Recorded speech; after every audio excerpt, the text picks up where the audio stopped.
Hello everyone, I'm Phoenix Tremayne, and today I'm going to give you your Young the Restless week in review for Monday, May 31st to Monday, June the 7th, because I've seen the day in advance episode of Young the Restless, which will be happening tomorrow. Today's June 6th, so I'm also going to include things that I saw on Monday's episode.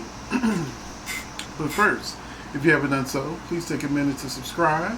If you have subscribed, thank you very much. I do appreciate it. Please hit that like button so YouTube sends more people to the channel. And also we have a membership where you get exclusive videos, early access to videos. You get special videos just for the members, as well as articles throughout the week telling you what's going on in the soap world. So go ahead and give that membership a try for at least a month to see if you like it. And now we're going to talk about Young the Restless for the week of May 31st to June 7th. Now, this week was mostly the Ashlyn and Tara show, with Kyle, Summer, Jack, and Victoria as supporting players in their drama. Ashlyn was blindsided by the DNA test results.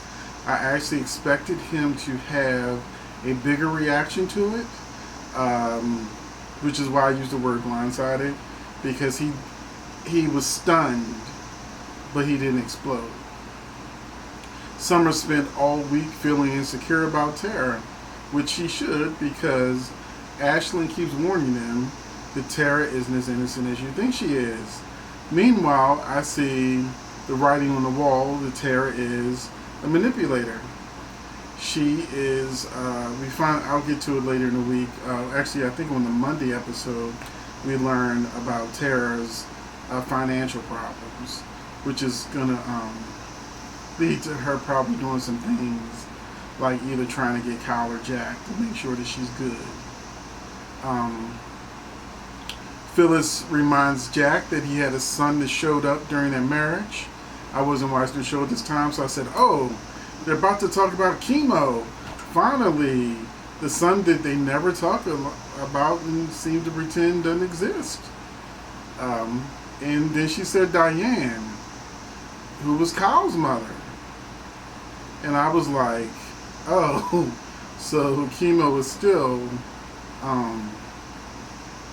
not on the radar, which is sad, because with things going on in the world today with more Asian visibility, this would be a great opportunity to bring that character back. But so far, the only focus Jack has seems to be just Kyle. While Kyle and Tara got closer as a family, they told their son that Kyle is his other daddy. Jack introduced himself as the grandfather. And I said it in my earlier review of I think beginning of last week, that the son don't talk. It don't matter how much they say to him. They might get one word out of him like daddy or something like that, but they ask him whole questions and he just look at them. I have no idea why they picked this kid to be. I have nothing against the kid. He's a cute kid. But as a kid soap actor, he fails miserably. And we've seen plenty of very good soap kids. So this is unexcusable. Just having the kid, no response on the face. And just the actors just keep on talking because he's not saying whatever line he probably has. Victoria surprised to learn that Lily and Billy moved in together. Ashlyn and Victoria got close. She even tells him that her child is not biologically hers, but that's still her child, and he should fight for Harrison, whether he's his biological father or not. That was a good moment between Ashlyn and Victoria. I appreciated that. While Jack and Tara kept getting closer. So when Kyle wasn't with Tara, begging her for an opportunity to be a father to his son, there was Jack telling her, oh, everything's going to be fine. Everything's just going to be just fine. You're with the Abbots now. We're going to take care of you. Ashlyn didn't have nothing on us.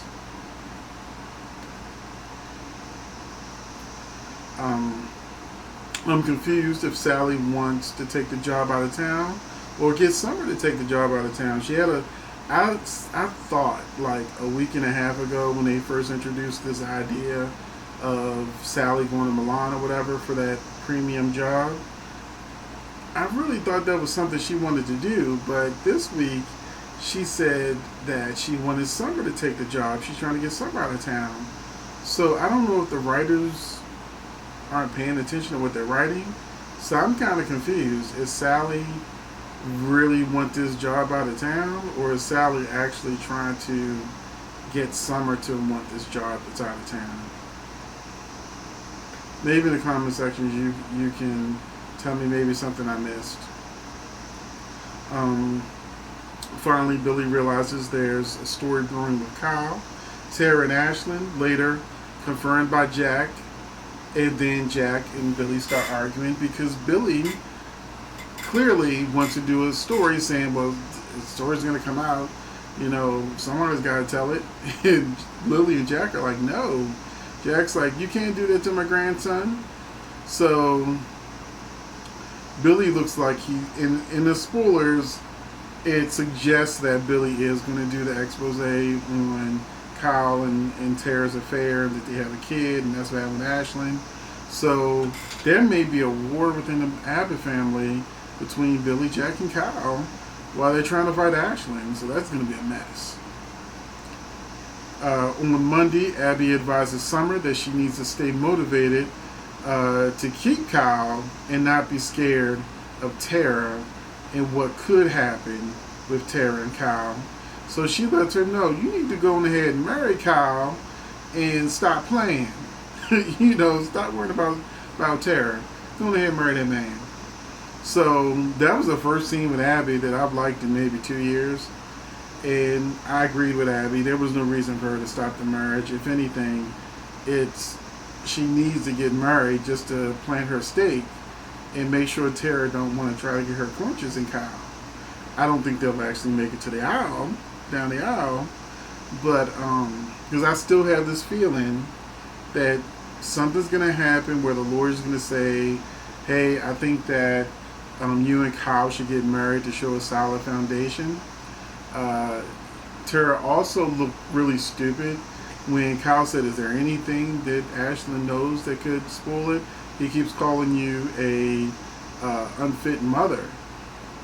And then she said that there was this time where she left the kid with the nanny, whatever, and then Harrison hurt himself or something like that.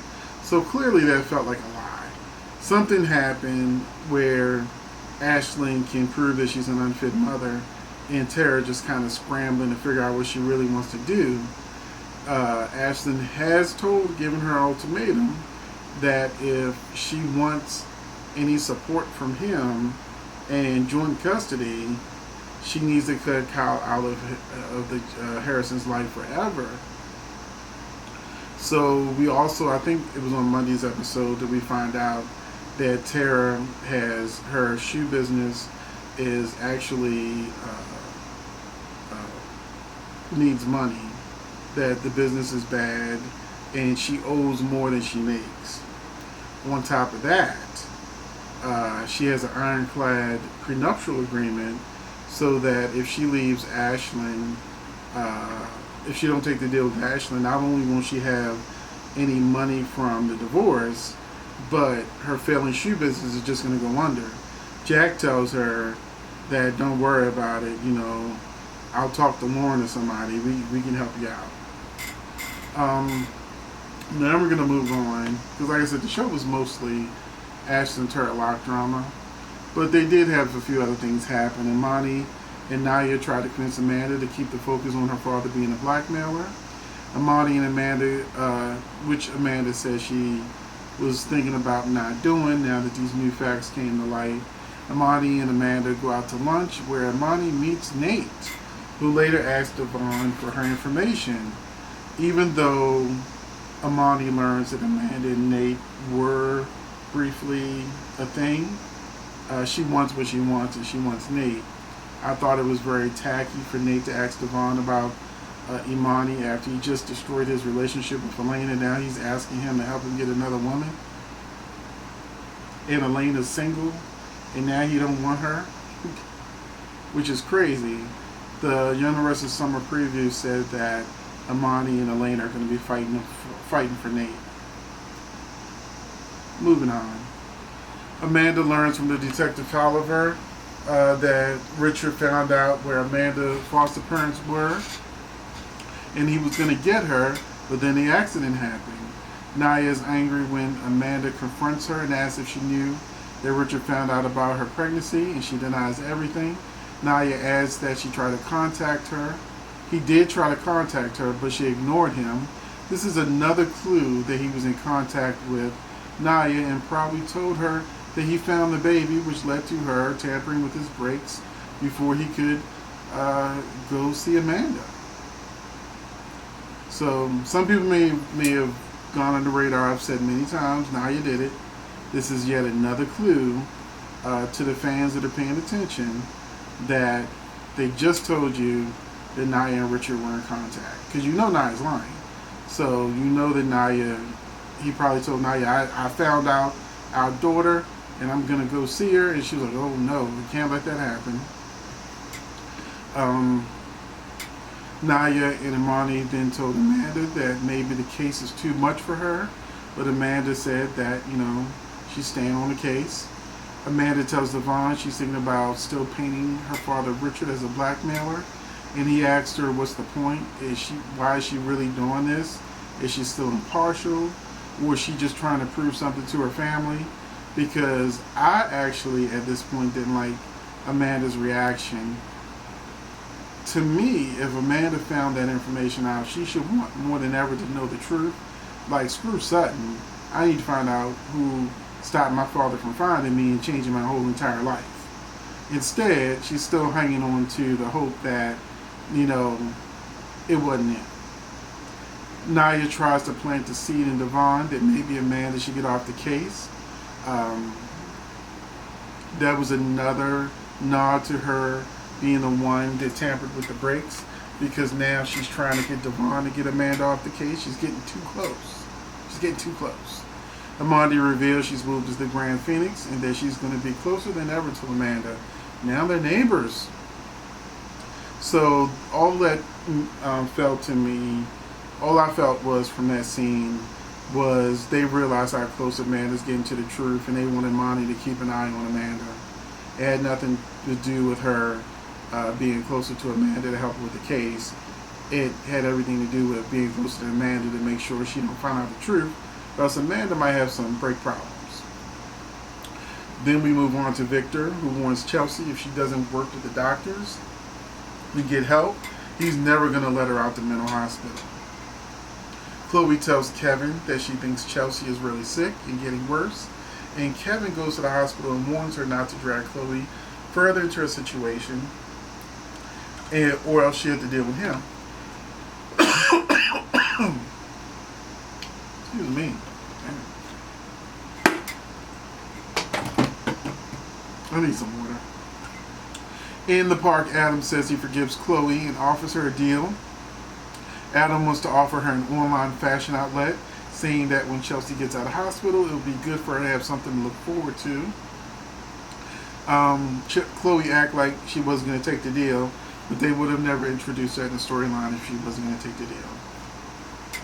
Victor and Adam offer Devon and Nick a deal that would help their foundation, which they later accepted. Billy gloated to Victor about the story beat they released about Victor and Ashlyn. It made Victor want to immediately strike back at Billy, but Adam, still wanting to be good, said no, let's just leave it alone for now. Adam and Nick continue to get closer as brothers. Victor has a romantic surprise for Nikki, a trip to Florence, Italy to see Leslie Brooks perform live, and he bought her a new stallion for her to ride. Fans get a montage of their love story. The best actor of the week is Hunter King as Summer Newman. The reason why I chose Summer as the best actor of the week is because even though she was just moping around most of the week, I actually felt sorry for Summer. So invoking those emotions in me made me decide to make her the actor of the week. Best moment of the week was Victoria learning that Billy and Lily moved in together. I liked her reaction of coming with like a housewarming gift and letting Billy know that Lily told her that they moved in together, which he seemed disturbed by. Although she did say that, I had already sort of found out, and she sort of let Lily off the hook. But it was just an interesting moment on the show, the most interesting moment on the show. To me, the worst moment of the show, anything with Tara in it, and that kid. I'm adding the kid right now, but Tara's acting is very wooden and stiff, and we really need a sexy vixen. She got the sexy part, but we need a sexy vixen, not someone that lacks emotion, and she just shows no emotion on her face. She's got a serious poker face because we can't tell what the hell. Is she a good character, bad character? Does she really need help? Is she manipulating Jack and Kyle? The only reason why I know she's really manipulating Jack and Kyle is because the dialogue keeps suggesting it. But as an actress, she is not giving us what we need to really feel her out as a character. And in the comment section, not just mine, but other sites I've been on, there's so many people asking for Tara to be recast. And I could understand why, because her acting is just so stiff. But that's it for the Young Restless Weekend Review. I hope you enjoyed this. I'm going to give me some water, and I'm going to see you in the next video.